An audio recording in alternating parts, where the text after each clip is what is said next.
The morning Elias Ward was buried, the city looked far too calm for what was supposed to be a tragedy. Black cars arrived one after another, carrying the kind of people who always knew how to look polished, even in mourning. Men in dark suits and women with white flowers stepped toward the entrance with quiet, rehearsed sorrow. From the outside, it looked like the perfect farewell. And that was the first lie. Inside, Clara Voss stood beside the coffin in black, still and elegant, like grief had been tailored to fit her. Her eyes were red, her lashes wet, and every breath she took seemed to tremble on the way out. In her hands, black roses shook just enough to make every witness believe her pain was real.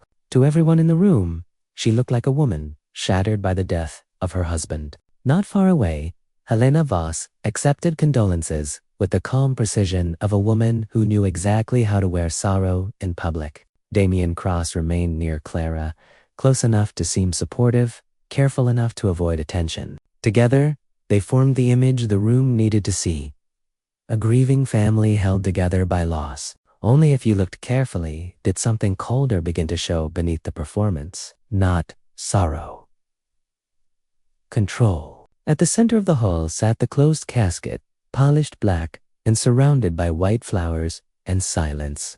The priest spoke softly of loyalty, sacrifice, and a life ended too soon. Guests lowered their heads as though grief could erase everything they had failed to say while Elias was alive. The coffin should have looked like closure. Instead, it felt like a secret sealed in polished wood. At the back of the hall, beyond the last row of mourners, a man stood half hidden in shadow. One hand was wrapped in bandages, held close to his side like pain was something he no longer had time to acknowledge. Then he lifted his face, and the impossible truth surfaced all at once. Elias Ward was alive. 3 days earlier, there had been no flowers, no coffin, and no carefully performed grief. At that point, he still believed loyalty mattered. He had not yet learned how easily a useful man could be erased once others decided he had become inconvenient. Long after the rest of the office had emptied, Elias was still at his desk,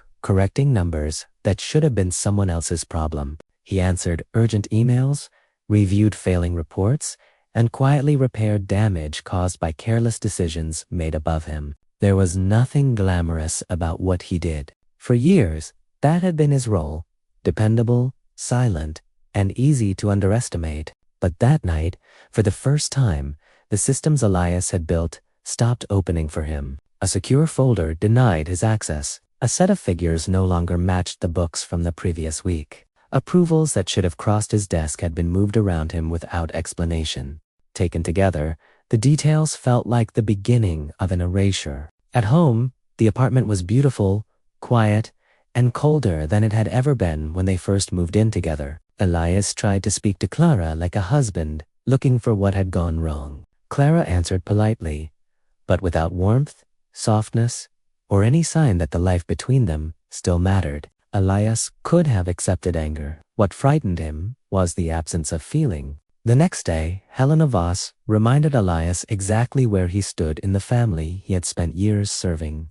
Her words were refined, but the message underneath them was sharp enough to wound. Loyalty, she implied, was admirable, but loyalty was not blood, and usefulness was not belonging. Clara said nothing, and in that silence, Helena's contempt landed even harder. Then Elias saw the part that hurt more than Helena's cruelty. Damien was already moving through spaces Elias himself had suddenly been denied. He held internal documents with the comfort of someone who had already been welcomed in. Clara stood beside him without explanation, without discomfort, without any sign that this should have been wrong. At that moment, Elias understood the truth before anyone said it aloud. He was already being replaced. What Elias found next was not merely suspicious. It was dangerous. His name had been attached to updated life insurance paperwork. Liability structures were being quietly arranged around him. For the first time,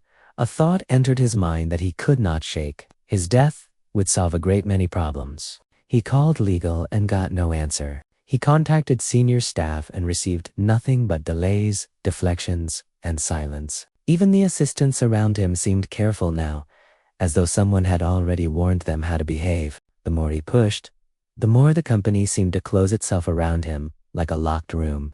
That night, Elias placed the documents in front of Clara and asked the only question that mattered. Did she know? He did not shout. He simply asked for the truth with the calm of a man already afraid of the answer. Clara hesitated for only a second, but that second told him more than all the denials that followed. She said he was overthinking things, but she never said she was still on his side. Before the room could settle into honesty, Elias's phone began to vibrate. Helena's voice carried the cold insistence of someone who expected obedience, not discussion. Clara told him to go. Whether she understood what that meant or not, Elias could no longer tell. The road out of the city was slick with rain and nearly empty. Street lights dragged across the windshield like broken lines of gold. Elias drove in silence, replaying Clara's hesitation until it no longer sounded like uncertainty, but consent. Then he noticed the headlights behind him. Steady, patient. The night no longer felt random. It felt arranged. What happened next took less than a second and changed everything. A burst of light cut through the rain, and the wheels snapped under his hands. Glass exploded. Metal screamed. Firelight turned the darkness into fragments of chaos. In his final conscious instant, Elias understood one thing clearly. This was no accident.